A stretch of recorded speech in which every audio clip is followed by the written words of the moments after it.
네, 반갑습니다. 오늘 예레미야에 가서 이제 4장부터 들어갈 텐데요. 지난 그 시간에 3장까지 저희가 같이 나눴고요. 이제 3장의 마지막이 그런 겁니다. 정말로 예루살렘 성전이 공격을 당하고 또 이제 이스라엘이 망하기 직전에 있는 상황에서 하나님 우리를 좀 건져 주십시오라고 하나님 앞에 이제 탄식하는 부분이 이제 3장까지 이제 저희가 읽어본 말씀입니다. 그리고 더불어서 우리를 건져 주시고 우리를 지금 고난 가운데 넣고 있는 사람들 또 민족들을 주님께서 그대로 좀 갚아 주십시오. 그렇게 간구하는 것으로 끝나고요. 이제 4장 넘어가면 예루살렘이 왜 멸망했을까에 대한 이야기를 예레미야에서도 꾸준히 얘기했기 때문에 저희가 좀 살펴보면 예레미야 에가서는 이렇게 말합니다. 어찌하여 금이 빛을 잃고 어찌하여 순금이 변하고 성전 돌들이 거리 어귀마다 흩어졌는가. 들깨들도 제 새끼에게 젖을 물려 빨리는데 내 백성의 도성은 사망의 타조처럼 잔인하기만 하구나. 그래서 굉장히 지금 당하고 있는 어려움 또 힘든 것들이 왜 그런가라고 봤는데 그것은 다른 것이 아니라 예전에 저 소돔성이 사람의 손을 대지 않고도 순식간에 무너지더니 내 백성의 도성이 지은 죄가 소돔이 지은 죄보다 크구나. 그러니까 예레미야 예가서 예레미야가 썼다고 저희가 말씀을 드렸고 예레미야가 예루살렘 성전이 멸망한 이유를 앞에서도 예레미야에서도 충분히 말했지만 그 죄가 소돔의 때보다 훨씬 더 크다. 이게 사실은 오늘 예레미야를 통해서 예루살렘 성이 무너지는 이유에 대해서 탄식하는 장면입니다. 그리고 나서 7절부터 보면 그 도성이 왜 망했는가 하는 것에 대한 이야기를 계속 이야기하면서 그 성이 지금 얼마나 비참한 가운데 있는지를 이제 묘사하는 장면입니다. 제가 왜 앞에서 그런 말씀 드렸죠? 예루살렘 성전이 멸망할 때 단 한 번에 돌격해서 끝난 게 아니라 우리가 뒤에 나옵니다만 예루살렘 성벽과 똑같이 흙을 싸서 이제 건너가서 멸망하는. 그러니까 그 한 2년 반 그 기간 동안 밖에서부터 아무런 음식물도 들어갈 수 없고 그래서 완전히 단절된 상태에서 먹을 게 없는 상황 이런 것들이 이제 묘사된 부분이 한번 읽어보면 예전에는 귀하신 몸들이 눈보다 깨끗하며 우유보다 희고 그 몸이 산보다 붉고 그 모습이 청옥과 같더니 이제 그들의 얼굴이 숯보다 더 검고 살갗과 뼈가 맞붙어서 막대기처럼 말랐으니 거리에서 그들을 알아보는 이가 없구나. 그러니까 보통 사람들도 아니고 예전에 귀하신 몸들이에요. 여기에는 왕도 있겠고 귀족도 있겠고 대제사장도 있겠고. 그러니까 예전에 정말 떵떵거리고 살던 사람이 그런데 지금 보니까 막대기처럼 말라버리고 아무것도 먹을 게 없어진 겁니다. 그래서 9절에 말합니다. 굶어 죽은 사람이 차라리 칼에 맞아 죽은 사람이 더 훨씬 더 좋아 보인다는 거죠. 왜냐면 빨리 죽죠. 이렇게 비참한 순간도 안 견뎌야 되죠. 다쳐서 죽은 사람이 먹을 거리가 없어서 서서히 굶어 죽어가는 사람보다 더 낫겠다. 그러니까 여러분 그 비극의 상황이 이제 이렇게 되고 마지막 10절이 제가 앞에서 말한 그 예레미야 예가서를 통해서 우리에게 명확하게 보여주는 장면. 백성의 도성이 망할 때 어머니들이 제 손으로 자식들을 삶아 먹었다. 이게 가능할까요? 전사님 이게 가능할 것 같아요. 저는 읽으면서 이해가 안 가는 장면이 이건 것 같아요. 아무리 배고파도 애를 삶아서 저번에 보면은 왜 그 바이바이보에서 누구의 먼저 먹느냐 이런 얘기 나오거든요. 자, 거슬해 볼까요? 나는 먹는다. 아니 나는 아무리 굶어 죽어도 안 먹는다. 근데 제가 왜 그 마이클 샌들 책 보면 거기에 그 하나의 기사가 나와요. 예전에 배에서 이제 표류하게 됐을 때 이제 바다에서 몇 주인지 정확히 기억은 안 납니다만 이제 그 보트에 이제 배를 버리고 보트에 타서 사람들이 그 망망대해 바다를 건너오는 동안 먹을 게 없는 거죠. 그러니까 부상당한 사람을 이렇게 먹어요. 그리고 생명을 부지를 해요. 그래서 그 질문이 그런 질문이 나와요. 이런 상황에서 앞으로 그러니까 살아날 가망성이 없는 사람을 먹고 생존하는 것이 옳으냐, 옳지 않느냐, 뭐 이런 정의란 무엇인가, 뭐 그런 내용들이 많잖아요. 예를 들면 열차가 지금 막 내려오고 있는데 선로가 둘로 나눠져요. 한 선로에는 인부가 8명이 이제 공사하고 있어서 다 죽게 되고, 이쪽 선로를 택하게 되면 한 사람만 죽게 돼요. 그러면 어느 쪽으로 선로를 틀 거냐? 그러면 뭐 예를 들어서 한 명이 있는 쪽으로 튼다. 왜? 그럼 8명이 죽는 것보다 한 명이 죽는 게 더 그래도 정의로워 보이니까. 근데 또 반대로 이 한 사람이 대통령이다. 그러면 한 사람이 죽는 거지만 대통령은 중요한 역할이 있으니까 이쪽으로 선로를 돌린다. 뭐 이런 선택지들이 있단 말이에요. 저는 요즘 대통령 같으면 뭐 그렇게까지 뭐 해야 되나 이런 생각이 있습니다만. 그래서 결국 어쨌든 그 상황을 이렇게 묘사하는 거니까 그 당시에 그렇게 비참하게. 근데 여기 앞에 있는 단어가 제가 이제 아까 일부러 안 읽었는데 자애로운 어머니예요. 그러니까 이게 아주 나쁜 엄마나 무슨 뭐 예를 들어서 뺑덕어미 이런 게 아니라 정말 자애로운 어머니가 제 손으로 자식을 삶아 먹는 거죠. 이런 처참한 모습이 지금 예레미야 애가서에 지금 이제 적혀 있는 겁니다. 그러고 말하기를 뭐냐 하면 주님이 진노하셔서 이런 상황까지 나오게 됐는데, 근데 왜 진노하셨느냐? 그러면 앞에랑 같은 말이에요. 그건 예언자들이 죄를 짓고 제사장들이 악한 일을 해서 성 안에 의로운 사람이 살해됐기 때문이다. 여러분 예레미야가 그런 케이스잖아요. 뭐 보셔서 아시겠지만 왕의 뜰에서 예언자들 혹은 그 왕궁에 있던 제사장들이 예레미야를 데려다가 감옥에 가두고 뭐 우물에 막 이렇게 뭐 두고 막 이런 일들이 일어났었잖아요. 그러니까 사실 예레미야가 보기에는 오히려 의로운 사람이 죽고 악한 사람들이 떵떵거리고 사는 세상. 그게 사실 우리가 살아가는 세상에도 이런 일들이 있잖아요. 그러니까 정말 정의롭고 선하게 사는 사람은 오히려 어려움을 당하고 살해되기도 하고, 오히려 죄를 짓고 남의 것을 뺏은 사람이 떵떵거리고 살고. 제가 요즘 그 드라마 이한신이라는 거 보시나요? 혹시? 그 교도소에서 가석방 되는 걸 심사하는 가석방 심사 이한신이라는 드라마가 있어요. 저는 그 주인공이 너무 잘생겨서 고수가 주인공입니다. 근데 저는 고수가 세상에 제일 잘생긴 것 같아요, 제 눈엔. 근데 그런 거예요. 그 드라마의 전체적인 게 뭐냐면 회장님이 들어가시면 한 몇 달 안에 가석방으로 나오고 어느 한 여자가 남자친구를 사귀었는데 그 집을 나와서 가출해서, 근데 그 남자가 보이시피싱으로 돈을 뜯어내는 일을 하는 애인데 그걸 모르고 가서 돈 좀 받아오라니까 그거 받다가 걸려서 보이시피싱의 운반책으로 3년을 징역형을 사는데 뭐 이런 일들이 나오는 거예요.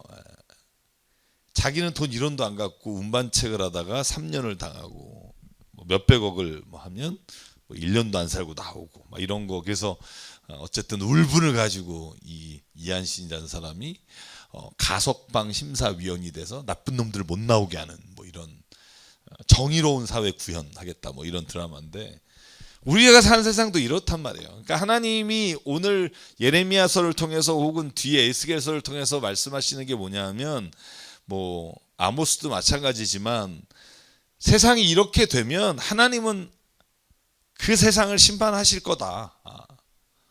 눈에 보이지 않으나 그런 일들이 일어났다. 여러분 로마가 왜 망했느냐 이런 여러 가지 설이 있습니다만 몽테스키에라고 하는 사람이 쓴 로마는 왜 멸망했을까라는 책을 보면 뭐 여러 가지 이야기 중에 너무나 부유하고 너무나 가진 게 많으니까 이제 타락하기 시작하는 거죠. 거기에는 뭐 성적인 타락도 있을 거고 이런 경제적이거나 아니면 물질적이거나 아니면 쾌락주의거나 이런 타락이 있는데, 그러니까 역사를 보면 하나님이 개입하지 않은 것 같으나 하나님이 개입하신 것이 역사라고 보는 게 저는 제가 보는 역사관이에요. 한번 보실래요? 그 악한 나라들은요 다 망했어요. 희한하죠? 아니 그렇게 악하고 독재면 영원히 가야 될 것 같잖아요. 지금까지 그런 것들이 남아있는 나라가 이제 뭐 남아있는 나라가 얼마 안 남았잖아요. 북한이라든지 뭐 이런 얼마 전에 시리아 망했잖아요. 54년 독재, 아들에게 물려준 독재가 드디어 이제 반군들에 의해서 점령당하고 그놈은 또 러시아로 망명하고 막 이랬잖아요. 하룻밤 사이에. 왜냐면 무력으로 이렇게 통치하고 그러면 그 아들까지 이어서 잘 살고 그러면 그럴 것 같은데 희한하게 어쨌든 이 악한 것들은 다시 망하는 길을 가요. 그래서 저는 이게 역시 하나님, 물론 우리 하나님 믿는 우리 그리스도인이니까 하나님이 역사에 개입하느냐 안 하느냐 해가지고 뭐 말이 많지만 저는 하나님은 오늘 이와 같이 개입하시는 것으로 믿고 가는 게 저는 중요하다고 생각해요. 인간이 최대한의 노력을 하지만 그러나 어느 순간에는 우리 예레미야가 보는 것처럼 이 모든 일들이 왜 나타났는가? 예언자들이 죄를 짓고 제사장들이 악한 일을 했다. 다시 말하면 종교를 가지고 있는 믿음의 사람들이 타락하면 결국은 답이 없다. 그러니까 저는 오늘날에도 그런 거죠. 종교인들이 정치의 혈안이 돼서 막 그 앞장서서 이런 것들은 저는 그 좋지 않은 모습으로 봐요. 그러니까 아부하거나 정권에 그러니까 옳은 말을 못하는 거죠. 여러분 제발 어느 편에 아주 너무 집착해서 자기 편을 들지 맙시다. 우리 안에 있는 사람 중에도 잘못하는 사람이 있고 나와 진영이 다른 사람 중에도 좋은 사람이 있고 그렇게 볼 수 있는 게 그리스도인이어야 한다고 보고요. 정리하면 그렇습니다. 예루살렘의 죄가 소돔보다 크기 때문에 하나님이 지금 이런 멸망의 걸 가져왔다는 게 예레미야가 애가를 통해서 하고 싶은 말입니다. 그래서 예루살렘이 당하는 이 고통은 이유 헤아릴 수 없는데, 그런데 고통이 왜 왔느냐? 지도자와 제사장들의 죄로 인해. 물론 백성들도 마찬가지고. 그래서 바벨로니아에게 점령당하고 있는 예루살렘 성 안에 어머니들이 자식을 삶아먹는 비극적인 일이 일어나고, 이것은 소돔과 고모라보다 더 큰 죄 때문이고, 예레미야가 이 모습을 바라보면서 처참한 마음으로 이제 기록하고 있는 거죠. 자, 4장을 좀만 더 보면, 그런데 뭘 했느냐? 여러분 하다 보면 그런 것 같아요. 예레미야를 정리하는 느낌이에요. 그렇지 않으세요? 예레미야서를, 그러니까 예레미야서 52장을 이 5장에 정리하는 느낌이에요. 그래서 왜 그러면은 지도자들이 잘못된 선택을 했느냐?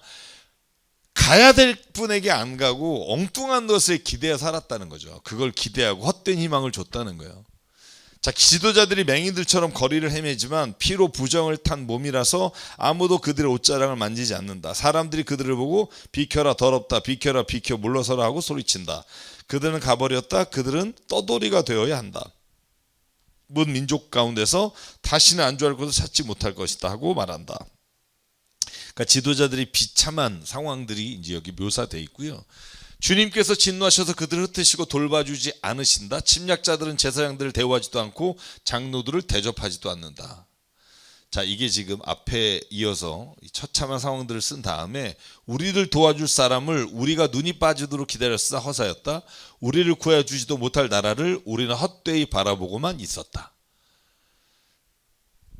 여러분 제가 지금 본문을 까먹었는데 장절을 내용이 이런 겁니다.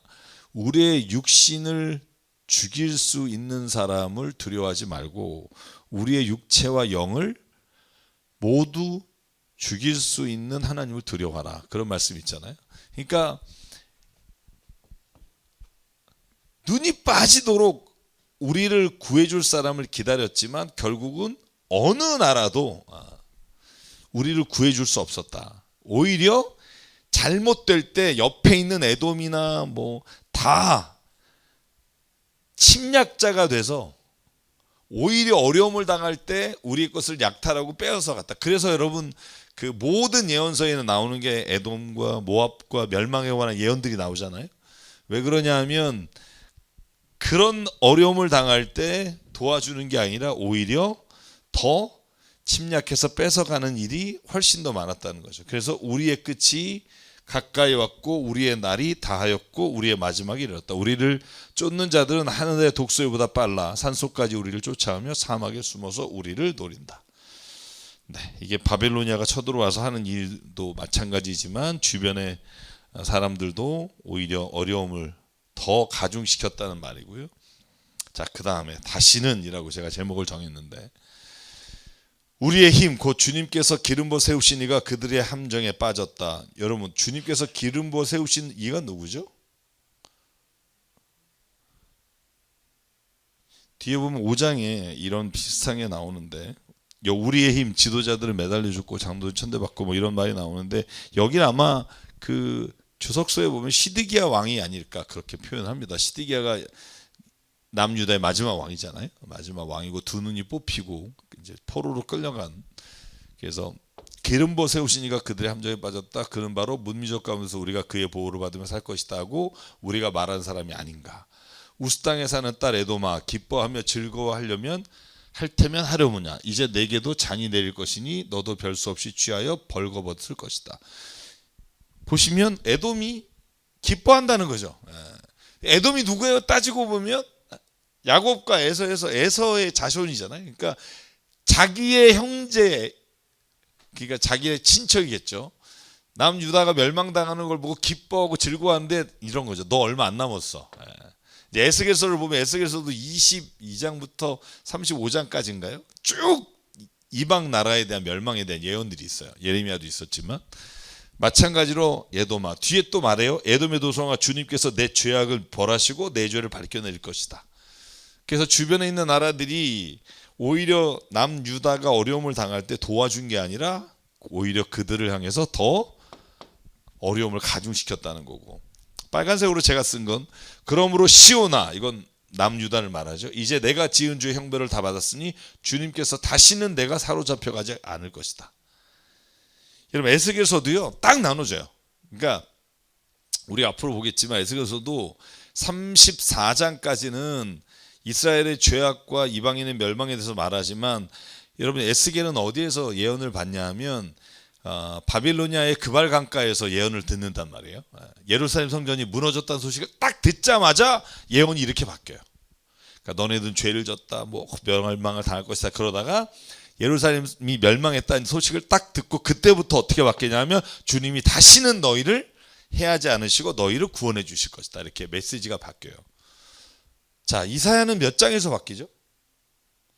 뭐 기억은 안 나시겠지만 왜 우리가 제1이사야, 제2이사야 뭐 이렇게 구분 짓잖아요. 좀 이렇게 크게 39장까지는 멸망에 대한 예언들이 물론 중간중간에 희망에 대한 게 있지만 딱 끝나고 40장 딱 됐을 때 제2이사야라고 부르는 거기 본문부터는 이제 예루살렘이 멸망한 다음에 하나님께서 이렇게 말씀하시죠. 이스라엘아, 널 창조하신 자가 말한다. 야곱아, 널 조성하신 자가 말한다. 너는 내가 지었고 너를 창조했으니 너는 내 것이다. 이렇게 하면서 뭐 쭉 나오는 말이 이제 40장부터 쭉 나와요. 내가 너를 구원하겠다 하는 말씀들이. 그리고 이제 60장에 가면 일어나 빛을 발하라 막 이렇게 쭉 66장까지 가는데, 그러니까 이 메시지가 참 그래요. 그래서 저는 뭐 하나님은 병도 주고 약도 주고 막 병도 주고 약도 주고 이렇게 말하잖아요. 차라리 병을 주지 말든가 아니면 약을 주지 말든가.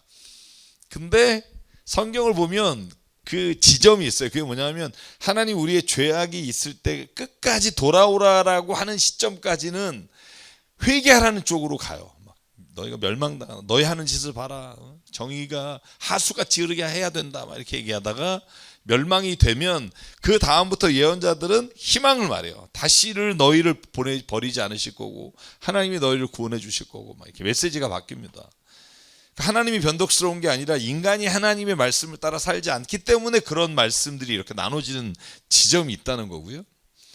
자, 그래서 4장까지는 오늘 하나님 앞에서 다시는 네가 사로잡혀가지 않게 하실 것이다. 희망의 메시지를 전달해 줍니다. 자, 그래서 제가 좀 정리하면 4장을, 예레미야는 고난의 순간에 왕과 제사장과 지도자들이 헛된 것들을 기다렸던 게 패망의 원인이라고 봐요. 오히려 하나님을 기다려야 되는데 회개하고 하나님의 도우심을 바라며 살아야 한다고 말했던 지도자들이 함정에 빠져서 돌이킬 수 없는 죄를 저지르고, 또 공허한 희망을 가지고 헛된 길을 걸어가지 말고, 그래서 결론적으로 참된 소망을 하나님께 두고 살아가자. 이게 이제 아마 4장까지로 제가 이제 정리를 한 부분이고, 마지막에 이제 5장은 짧습니다. 5장으로 넘어가 보겠습니다. 5장은 하나님 앞에 탄원하는 내용이에요. 전반부는 뭐라고 탄원하냐면, 주님, 우리가 겪은 일을 기억해 주십시오. 성경에서 기억이라는 단어가 참 중요하다고 말씀드렸습니다. 여러 번. 하나님이 이렇게 말하시죠. 기억해라 라는 게 있어요. 성경에 보면 너는 뒤돌아보지 말고 기억하지 마라, 이 두 가지가 나와요. 뭘 기억하고 뭘 기억하지 말라고 하죠?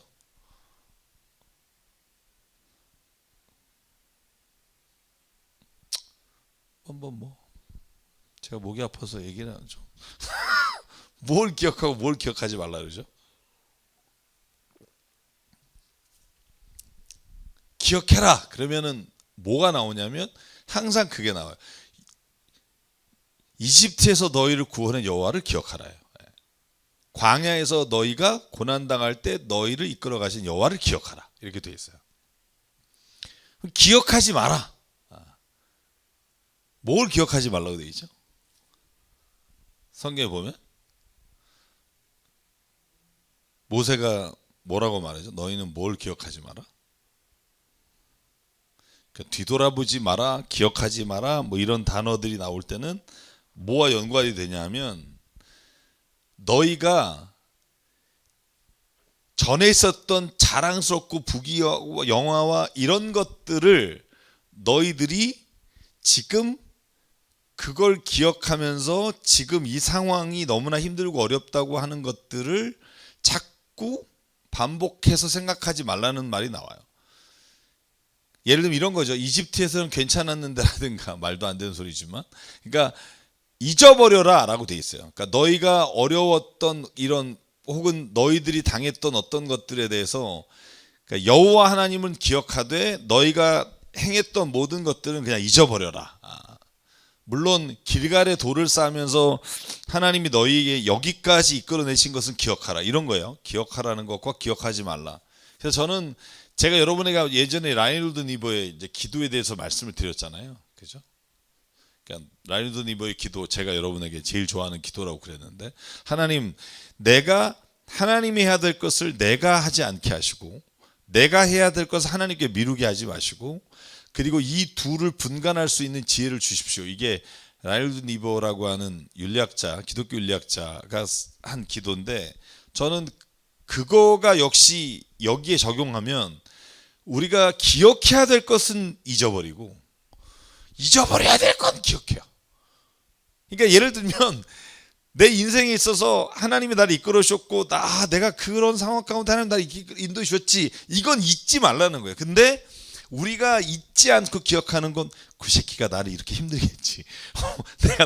내가 너는 내가 끝까지 가서 내가 넌 끝낸다, 뭐 이런 거 있잖아요. 그러니까 오히려 그런 건 잊어버리고, 오히려 내 안에서 누구에 대한 원수 짓는 것과 누구를 미워하는 것과 내가 원한을 가진 건 잊어버리고, 오히려 하나님이 내게 베푸신 은혜를 기억해야 되는데, 은혜는 까먹고 원수는 기억해요. 그래서 인생을 자꾸 우리는 뒤를 보면서 사는 거죠.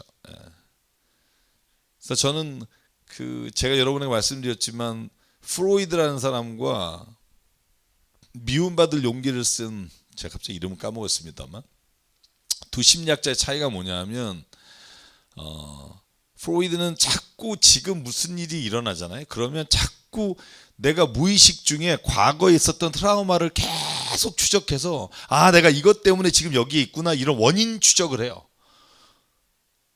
저는요, 그게 심리치료적으로는 도움이 될지 모르나 굳이 아픈 기억을 계속 끄집어내서 지금 내 삶에 적용하는 게 아니라, 여러분, 미움받을 용기가 무슨 말이에요? 너 지금 이런 일이 있어. 문제 있어. 너가 지금 트라우마가 있어. 너가 지금 고난을 당해. 너가 지금 뭔가 상황이 너무 안 좋아. 근데 있잖아, 너 이거 이겨낼 수 있어. 너 있잖아, 너 안에 너 자신의 자존감이 높아지고 미움받을 용기를 갖고 나가면 너 이런 일로부터 너가 해방받을 수 있어. 저는 이런 치유 쪽. 그래서 여러분, 예전에는 정신분석학이 이렇게 모든 심리학을 이끌어왔다면 2000년 들어오면서부터 행복에 관한, 어떻게 하면 인간이 더 행복하게 살 수 있을까라는 질문을 던지면서 이제는 더 방향이 우리가 치유하는 쪽으로, 그러니까 과거의 트라우마를 기억하고 그게 왜 그랬을까를 추적하는 게 아니라 내가 지금 상황을 어떻게 하면 더 고칠 수 있을까, 어떻게 하면 내가 미래의 희망과 행복을 향해서 갈 수 있을까, 이런 식으로 바라보도록 하는 쪽으로 심리학에 나가고 있고요. 그래서 여러분 서점 가면요, 훨씬 많은 책이 뭐냐면 행복이라는 책이에요. 가서 한번 이렇게 쭉 보시면, 그러니까 중요한 건 과거로 자꾸 돌아가거나, 그러니까 저는 오히려 이런 상처는 잊어버리고 오히려 내 안에서 희망을 바라보는, 그래서 저는 예언서를 보면 명확하게 구분이 돼요. 회개할 때가 있고 하나님 앞에서 기도하고 나가야 될 때가 있는데, 이걸 거꾸로 가면 안 된다는 거예요. 그죠? 다시 말하면 뭔가 하나님 앞에서 죄를 졌는데 자기를 합리화하고 막 이렇게 하고, 오히려 내가 희망을 꽂고 나가야 되는데 자꾸 나를 과거로 돌아가게 하고 내가 힘든 걸 자꾸 기억나게 하고. 그래서 제가 여러분에게 말씀드린 거 기억나나요? 회개하고, 그러니까 하나님이 주시는 돌이키는 마음과 사탄이 주는 돌이키는 마음의 차이가 뭐냐면, 하나님 주시는 마음은 고린도후서 너로 하여금 그런 고난과 괴로움이 구원에 이르는 회개를 통해서 구원에 이르게 하는 것이 하나님이 주시는 회개의 마음이고, 사탄은 우리로 하여금 죄가 떠올라서 자꾸 나를 정죄하는 쪽으로 가게 하는 게, 사탄이 나로 하여금 자꾸 과거의 죄가 떠오르게 하는 이유예요. 그러니까 오늘 예레미야 애가를 마치면서 저는 꼭 이제 기억했으면 좋겠어요. 하나님, 우리가 겪은 일을 기억해 주십시오. 치욕을 살펴주십시오. 유산으로 봐도 우리 땅이 남에게 넘어가고 우리 집이 이방인들에게 넘어갔습니다. 우리는 아버지 없는 교화가 되고 어머니는 호러미가 되었습니다. 우리 물인대로 돈을 내야 마시고, 지금 그 상황이 된 거예요. 우리 나무인데도 값을 치려 가져옵니다. 우리나라도 이렇게 되면 안 되죠. 우리의 목에 멍에가 매여 있어서 지쳤으나 쉬지도 못합니다. 먹거리를 얻어서 배불리려고 이집트와도 손을 잡고 아시리아와 손을 잡았습니다. 그렇죠. 오히려 하나님께 가야 되는데, 그래서 조상들이 지은 죄를 통해 이제 그들은 가고 없는데 그들의 조상들의 죄를 우리가 짊어지고 있습니다. 저는 이게 너무 중요한 말이라고 생각해요. 지금 우리가 어떻게 하느냐에 따라 우리의 자손이 어떤 세상을 살아가는지가 결정돼요.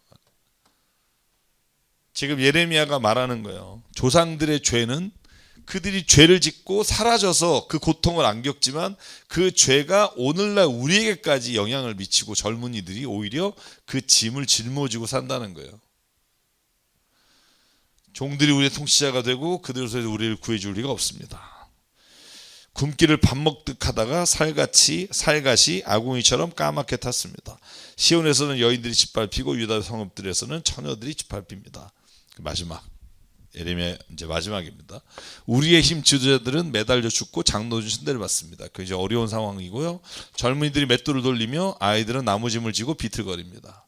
노인들은 마을회관을 떠나고, 옛날에도 마을회관이 번역을 마을회관이라고 했겠죠. 옛날에 마을회관이 젊은이들은 노래를 부르지 않습니다. 우리의 마음에서 즐거움이 사라지고 춤이 통곡으로 바뀌었습니다. 참, 그죠? 이게 뒤로 바뀌어야 되는데, 그죠? 통곡이 춤이 돼야 되는데 춤이 통곡으로 바뀌어요. 머리에서 면류관이 떨어졌으니 슬프게도 이것은 우리가 죄를 졌기 때문입니다. 바로 이것 때문에 우리의 가슴이 아프고 바로 이런 것들 때문에 우리의 눈이 어두워집니다. 시온산이 거칠어져서 여우들만 득실거립니다. 주 하나님 영원히 다스려 주십시오. 주님의 보좌는 세세토록 있습니다. 어찌하여 주님께서 우리를 전혀 생각하지 않으시며 어찌하여 우리를 이렇게 오래 버려 두십니까? 주님, 우리를 주님께로 돌이켜 주십시오. 우리가 주님께로 돌아가겠습니다. 우리의 날을 다시 새롭게 하셔서 옛날과 같게 하여 주십시오. 자, 하나님 진노를 좀 풀어주십시오. 이렇게 탄원하면서 끝납니다. 예레미야 애가가. 그죠? 여기서 끝나죠. 그죠? 그래서 오늘 예레미야가 제가 여러분이 말씀드렸듯이 예레미야가는요 그렇게 어려워서 문장을 이해하지 못하는 부분은 없고요. 다만 예레미야가 했던 52장의 긴 그 이야기를 이제 요약해서 썼다라고 보이고, 특별히 예루살렘이 멸망할 때 그곳을 바라보면서 하나님 앞에 탄원하는 글로 마무리가 됩니다. 우리나라에도 이제 더 이상 애가가 없으면 좋겠습니다. 이제 앞으로 나라가 어떻게 될지 참 걱정입니다. 그래서 오늘 결론을 지면 예레미야는 하나님께서 이스라엘이 받는 고난을 기억해 주십시오라고 말하고, 조상들이 지은 죄로 지금 고통을 당하는 자손들을 또한 기억해 달라고 하나님 앞에 간구하고요. 저는 그래서 깨닫는 거, 오늘의 우리의 죄는 우리의 돌이키지 않는 것은 우리로 끝나는 게 아니라 후손에게 이와 같은 뼈저린 아픔을 주게 된다. 그걸 기억하면서 살아가면 우리의 삶이 조금 달라지지 않을까. 그래서 하나님 앞에 다스려 달라고 이제 말합니다. 그리고 이제 예레미야가 끝납니다. 그래서 예레미야가는 여러분 읽어보시면 알겠지만 정말 어떻게 보면 한 민족이 망하면서 자기의 망하는 것들을 하나님 앞에 탄원의 글로 울면서 드린 그런 시와 같은 형태의 글이다라고 생각하시면 될 것 같습니다. 네. 자, 오늘 이러고 끝내면 좋겠는데 시간이 좀 남아서 에스겔서 좀 할게요. 그리고 뭐 에스겔서는 서론만 해도 굉장히 좀 길 텐데 오늘 1부 하고 다음 주에 이어서 좀 하겠습니다. 뭐 에스겔서는 여러분 잘 아시겠지만 에스겔은 제사장 집안입니다. 특히 사독 계열의 제사장입니다. 그래서 보통 예언자들은 제사장과 대결하고 있는 구도에 있는 사람들이잖아요. 제사장은 소위 말해서 성전에서 제사를 집전하고 기득권을 가진 사람이라면, 예언자는 그 기득권을 가진 제사장들과 왕을 향해서 잘못했어, 너 돌이켜야 되라고 말하는 그런 직업인데, 뭐 직업이라고 하긴 뭐합니다만 둘이 상극인데, 희한하게 에스겔은 여러분 아시겠지만 기록 연대보다 저자부터 할게요. 제사장이란 말이죠. 특히 사독 계열의 제사장입니다. 그래서 부시 아들이라고 나와 있고, 언제부터 예언을 하게 됐느냐? 여러분 에스겔은 예루살렘이나 남유다에서 예언한 사람이 아니고 포로로 끌려갈 때 2차 포로죠. 1차 포로는 BC 605년에 여러분이 잘 아시겠지만 그때 끌려갔고, 두 번째가 587년 혹은 586년 그때 귀족들과 함께 끌려간 게 에스겔이에요. 605년에 끌려간 예언자는 누구다? 알면서 605년에 제일 먼저 1차 끌려갈 때, 우리가 얼마 전이 아니라 앞으로 할 사람이네요. 아 그러네. 여러분이 안 했으니까 모른다고 생각하고 다니엘입니다. 다니엘이 605년에 끌려갔을 때 그때부터 여러분 느부갓네살 왕에게 끌려가서, 그래서 여러분 보면 메대의 왕과 그죠? 무려 한 80년 정도, 7, 80년을 이렇게 남의 나라에서 정치를 했던 이제 위정자가 되죠. 그리고 여러분 에스겔은 598년 혹은 597년 귀족들과 함께 가서 바벨론 성과 니프루 사이에 있는 그발 강가에서 예언을 합니다. 델아빕, 델이라는 게 언덕이라는 뜻이잖아요. 델아비브, 뭐 텔아빕, 이건 델아빕이네요. 어쨌든 5년 후인 593년에 예언자로 소명을 받게 됩니다. 끌려가서 소명을 받게 되는 이런 일련의 사건들가, 여기 그발 강가만 보여드릴게요. 그발 강가는 여러분 여기가 예루살렘, 그죠? 이스라엘이고요. 바벨로니아는 이제 동쪽으로 가면, 그래서 여러분 성경에서 말하는 동방박사 여기입니다. 여기나 여기 인도 전이에요. 그러니까 인도가 동쪽의 끝이라고 봤기 때문에 이 아시아는 아예 없고요. 그래서 보통 그래서 이쪽에서 온, 요배 친구들도 온 지역이 다 이쪽 어딘입니다. 그래서 이 그발 강가에서 하나님의 그 뭐 소위 계시를 받고 환상을 보고, 그리고 중간에 보면 예루살렘이 멸망했다는 소식을 듣고 그리고 예언을 시작합니다. 그런데 언제까지 예언했느냐? 자, 보면 기록 목적 말고 연대를 볼게요. 자, 그래서 여호와 긴 왕이 사로잡힌 지 5년이라고 써 있고, 그러면 그때 끌려갈 때가 593년, 이때 이제 예언을 하게 된다, 이렇게 돼 있고요. 마지막 환상을 본 시기는 예언을 시작한 지 22년이 지난 BC 571년. 그래서 예언한 시기는 거의 22년입니다. 593년에서 571년. 뭐 길다면 길고 짧다면 짧고, 다른 이사야에 비해서는 굉장히 짧은 편이죠. 네. 예레미야보다는 조금 더 기네요. 그죠? 자, 그래서 에스겔서는 그렇게 기록됐고, 기록 목적이 뭔가, 왜 썼는가, 이거 중요하죠. 여러분, 바벨로니아로 끌려갔어. 그러니까 예루살렘이 지금 멸망한지 안 한지 몰라요. 자기만 모르는 게 아니라 예루살렘에서 끌려간 많은 사람들이 몰라요. 그래서 바벨로니아의 포로로 끌려간 예언자들에게, 사람들에게, 예언자로서 포로로 끌려간 백성들에게 완전하고 최종적인 하나님의 회복을 제시하는 거예요. 이게 34장 이후에 나온다는 거죠. 하나님은 이대로 버려주지 않는다. 우리 바벨론의 포로로 끌려온 우리 포로들을 하나님 잊지 않으신다. 우리를 회복하신다. 그리고 여러분, 성전에 관한 그 회복의 환상이 있잖아요. 그래서 그 환상을 보면, 하나님은 이제 눈에 보이는 예루살렘이 아니라 눈에 보이지 않는 영원한 예루살렘에 관한 말을 여기에서 이제 시작합니다. 그래서 예레미야 예언자가 예루살렘의 멸망을 선포했다면, 예루살렘에서 예루살렘의 멸망을 바라보며 그 선포를 했다면, 에스겔은 하나님의 미래에 구원하실 일을, 이제 앞으로 한참 후에 구원하실 일에 대해서 포로로 끌려간 사람들에게 전달해 주고 있다. 그래서 이스라엘 멸망은 하나님의 무능함이 아니라 유다 백성의 죄로 인한 거다. 이건 예레미야와 똑같습니다. 모든 예언서가 똑같습니다. 하나님께서 이스라엘을 무자비하게 다루고 불의한 다른 열방들도 심판하실 것이다. 그러니까 이스라엘을 무자비하게 다룬 열방들에 대한 심판 선언이 굉장히 길게 나옵니다. 13장에 걸쳐서 나옵니다. 이따가 보여드릴게요. 도표로. 결국 하나님의 영광이 온 열방 것에게 선포될 것이며, 죄는 심판받고 언약은 신실하게 드러날 거다.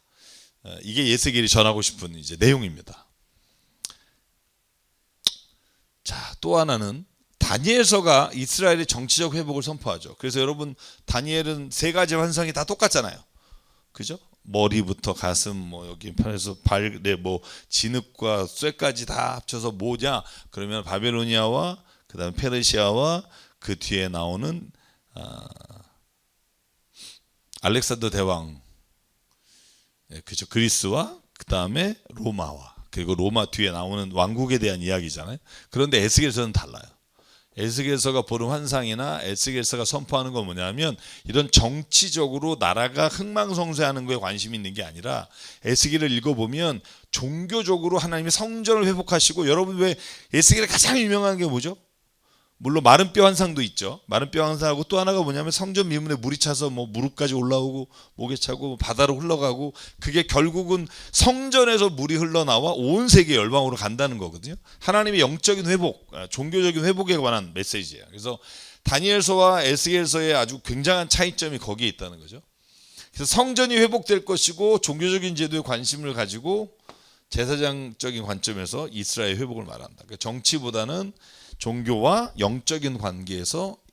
그래서 여러분, 되게 재밌어요. 나중에 에스겔이 본 성전과 그 모세의 성전, 혹은 다니엘서 보고 있는, 아니면 요한계시록의 성전, 이렇게 비교해 보면 재밌는데, 에스겔 환상에서 보는 성전에는 아무것도 없어요. 그 안에. 이따가 제가 보여드릴게요. 여러분, 본서는 독특한 예언자의 행동 양식. 4장 1절에 뭐가 나오죠? 4장 1절에 아마 왼쪽으로 380일인가 이렇게 자는 거 있잖아요.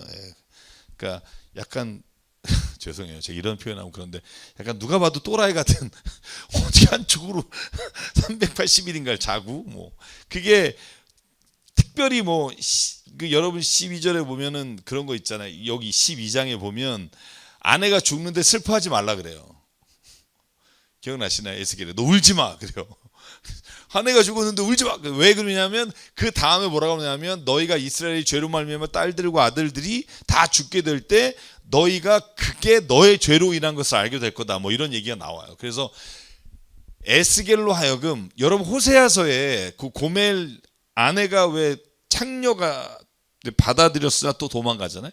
그게 보통 그런 표현 쓰잖아요. 호세아의 인생을 통해 호세아의 삶을 통해 하나님이 어떻게 이스라엘 백성을 이끌어 가셨는지를 보여주는 거잖아요. 창녀와 같은 이스라엘 백성을 하나님 다시 받아주시고 그럼에도 불구하고 떠나고 뭐 이런 거. 그러니까 에스겔은 그런 행동을 통해서 하나님이 이스라엘 백성에게 무엇을 말씀하시고자 하는지를 그의 삶으로 나타내요. 그래서 예언자는 정말 어려운 것 같아요. 저는 예언자라 그러면 노 땡큐 할 것 같은 생각이 들어요. 그래서 여기 환상은 1장에 나오는 환상은 뭐죠?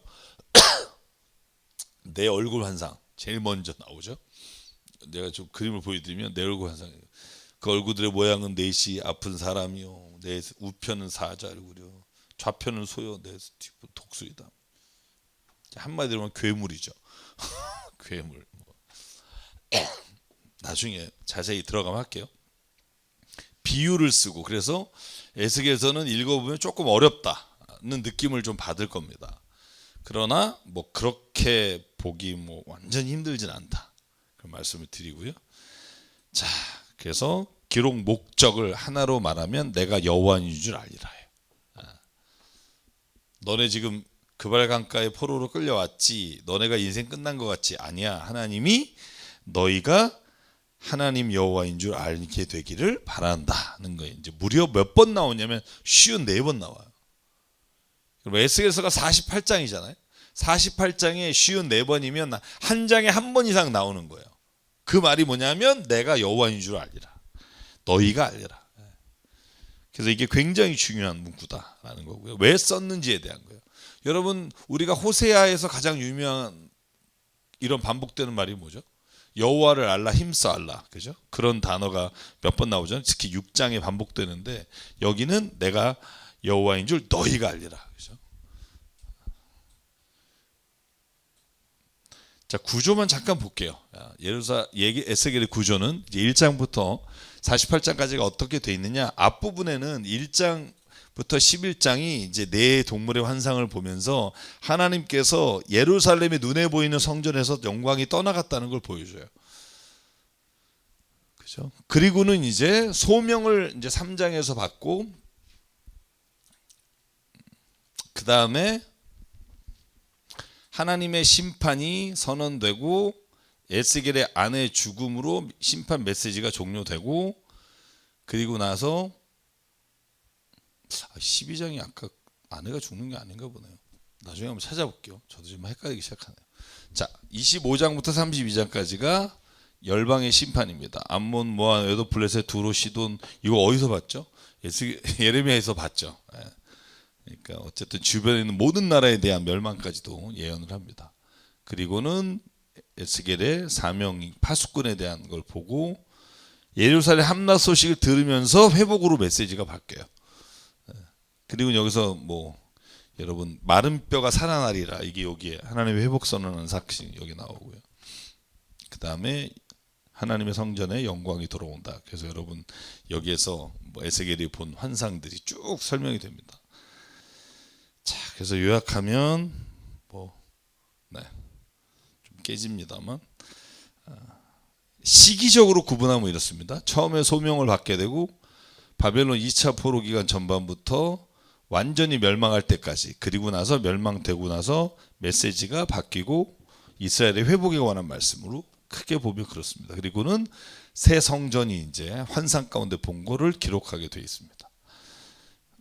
뒤에 뭐 좀 많은데 이게 이제 에스겔이 본 환상의 성전입니다. 40장부터 43장 굉장히 길게 나옵니다. 근데 재미있는 게 뭐냐면 성서 안에요. 제가 비교한 걸 보여드리면 여기에 보면 성전 안에 법궤, 촛대, 진설병, 금왕로 하나도 없어요. 그러니까 에스겔에 본 환상에서의 성전은 소위 그야말로 눈에 보이는 어떤 것이 아니라 하나님이 완성하고 마지막에 이루시려 환상. 근데 이게 어디에 나오는 거와 비슷하냐면 이 뒤에 나중에 설명해 드리겠지만 그 요한계시록에 나오는 성전이 있잖아요. 하늘에서 성전이 오는데 그 안에 성전이 없고 예수 그리스도가 계시더라 이런 말 있잖아요. 그래서 그걸 비교해서 보면 그것도 재밌을 것 같고요.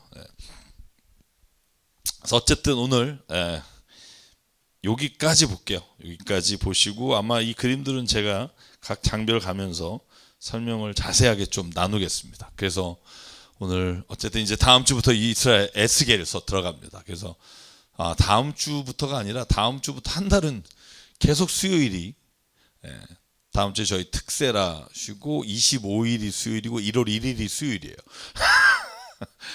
그래서 어쨌든 저희가 연말 연시에 또 한 달 정도 쉬는데 여러분 뭐 많이 기다리시겠지만 어쨌든 에스겔서 여러분 열심히 읽으시고 다음에 또 만나 뵙도록 하겠습니다.